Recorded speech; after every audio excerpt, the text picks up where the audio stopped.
WWE SmackDown this week wasn't a bad show at all. That said, it was just a stepping stone to the MSG show next week, which will be an absolutely stacked card. How did you like this week's episode? Do you agree with our assessment that next week's show almost feels like a pay-per-view? Share your thoughts and views in the comments section below. We would love to hear what you have to say about WWE SmackDown, the upcoming MSG show, or the state of wrestling in general. Number 3 Best and Worst. WWE SmackDown is graced by Mr. Logan Paul. The idea of getting a celebrity to get more eyes on the product is never really a bad idea. Somehow what happened with Logan Paul, Kevin Owens, and Happy Corbin on this week's show, however, wasn't all that exciting. Obviously, it's a step in the right direction. Paul was booed out of the building as a babyface, so now he's a heel, allied with Corbin. Owens has the verbal chops to carry just about any segment, and Corbin has embraced this new rich man gimmick. That interaction with the interviewer where he thought she was the valet was a lot of fun, but did it all come together perfectly? Maybe not. This segment only makes it to the best and worst section, because we have no idea how it will all play out on WWE SmackDown yet over the weeks that follow. Let's cross our fingers and hope that Logan Paul embraces sports entertainment in such a manner that it is entertaining for fans. Number 2 Best. Seth Rollins steals many moves from Edge. The WWE SmackDown crowd was red hot when Edge made the save as Cesaro was in peril. It was a really nice touch to have Seth Rollins steal the Rated R Superstars moveset to hype up their MSG match.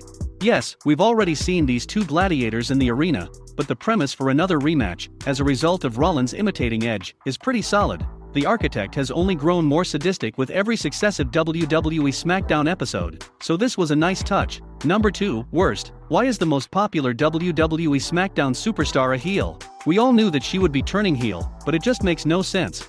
Look at how red hot the crowd is for the SmackDown Women's Champion. She even got them to chant "You deserve it" when she clearly didn't. Based on the storyline, it's just baffling that the WWE SmackDown creative team doesn't realize that Becky Lynch is, by far, the hottest superstar in all of wrestling barring CM Punk. Number 1 Best. The WWE SmackDown main event. The WWE SmackDown main event was awesome, of course. We all expected Roman Reigns and Finn Balor to go out there and deliver. But Michael Cole was in surprisingly fine form as well. The legendary announcer cried himself hoarse as he took us through the ebbs and flows of the Universal Championship match. The prelude to the match, which was a backstage segment with Paul Heyman and Kayla Braxton, was also a lot of fun. Heyman received a phone call from Brock Lesnar, who will be on WWE SmackDown at WWE MSG. Number 1 Worst. No women's match this week.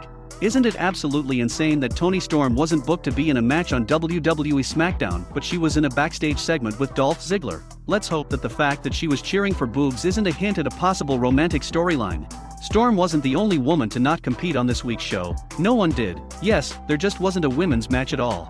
Charlotte Flair will be in action on Raw next week defending the Raw Women's Championship against the unstoppable force, Nia Jax. Nia Jax and Charlotte renewed their rivalry this past week on Raw as Nia pinned Charlotte clean in what turned out to be a shocking match. The Queen was visibly rattled after a vicious powerbomb by Nia Jax. Nia then pinned Flair for the win. WWE has announced 2 high-profile matches for the September 6th episode of Monday Night Raw emanating from the FTX Arena in Miami, Florida. Charlotte Flair and Nia Jax will be in a rematch of last week's encounter. Only this time, the stakes will be much higher as the Raw Women's Championship will be on the line. WWE also announced a tag team turmoil match to determine the next contenders for the Raw Tag Team Champions, Riddle and Orton. The match will feature top tag teams from Red brands such as The New Day, Viking Raiders, Mustafa Ali and Mansoor, Lucha House Party, Mason T-Bar, Jinder Mahal and Veer with Shanky, and the team of AJ Styles and Omos. The internet has been buzzing this past week after the singles matchup between Nia Jax and Charlotte Flair. Chaos descended during the match as the two women seemingly went off script and legitimately threw down in the ring. Reports suggested that there was a breakdown in communication between the two stars which led to a few ugly moments in the ring. The two stars soon got back in the groove and continued with the match with Nia Jax pinning the Raw Women's Champion clean. Do you think Charlotte Flair will retain the Raw Women's title, or will Nia Jax score another win to dethrone the Queen? Let us know in the comments below. Roman Reigns has always been a fantastic talent in the eyes of former WWE Universal Champion Finn Balor. Balor thinks that Reigns is a once-in-a-lifetime talent in pro wrestling. While speaking to Sports Illustrated, Balor was effusive in his praise of Roman Reigns. The former NXT champion thinks that Reigns is a special superstar, and that he's currently on a different level to everybody else in WWE. The world was talking about Roman and his abilities and his performances. From the first moment we locked up, I knew he was something special. He was operating on a different level that people didn't quite fully understand. Now people are learning he is a once-in-a-lifetime talent. Roman's proven that over and again, and the masses have accepted and acknowledged that ability and growth. His presence is just unimaginable right now, said Finn Balor about Roman Reigns. In the same interview, Balor stated that he had admired Paul Heyman for a long time, right from his days at ECW, while being inspired by the work the Usos are currently doing with Roman Reigns on SmackDown. In the main event of this week's SmackDown, Finn Balor got a chance to win the Universal Championship for the second time when he faced Roman Reigns. The two had a sensational, hard-hitting match, where Balor seemed to be close to ending Reigns' reign as champion. But Reigns conjured up some energy to lay him down and retain the title. When Reigns was on his way back, WWE teased a possible return of Balor's Demon gimmick. There is a possibility that Reigns and Demon Balor could face each other at the Extreme Rules pay-per-view, which will take place later this month.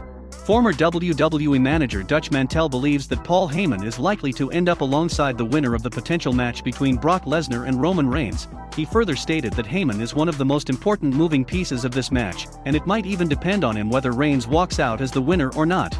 Brock Lesnar returned to WWE at SummerSlam and stepped inside the ring with the Tribal Chief. Following an intense stare-down between the two, Reigns exited the ring with his WWE Universal Championship as Lesnar looked on from inside the ring. Although Lesnar hasn't appeared on WWE TV since, he has been heavily discussed and referenced on episodes of SmackDown following SummerSlam. It all points towards a very possible match between Roman Reigns and Brock Lesnar. On the latest episode of Sportskeeda Wrestling's Smack Talk, Dutch Mantel sat down to review the latest episode of SmackDown. In the recent past, Mantel has been accurate in his predictions pertaining to ongoing WWE storylines and had the following to say about Roman Reigns' feud with Brock Lesnar. I think Paul Heyman is gonna be very instrumental in this whole Brock Lesnar-Roman Reigns thing, and he could be the reason Roman loses. He could be a reason Roman wins, and he goes with the winner, Mantel said. That's the Paul Heyman style. He's gonna go with who's on top at the time. Mantel further stated that turning on Roman Reigns could bring heat on Paul Heyman and Brock Lesnar. However, it wouldn't necessarily warrant turning Roman Reigns babyface. WWE will host SmackDown next week at the iconic Madison Square Garden in New York City. The show is titled Super SmackDown, and the majority of the stacked card has already been announced. The show will also mark Brock Lesnar's first appearance on the blue brand in almost 2 years. However, Roman currently has a lot on his plate, with stars like Seth Rollins and Edge stating that they're in the chase for the WWE Universal Championship and the subtleties for the Demon at the end of SmackDown last night. Roman Reigns will be quite busy for a while, but right now he has Brock Lesnar to deal with. What do you think of a potential match between Roman Reigns and Brock Lesnar? Sound off in the comments section below.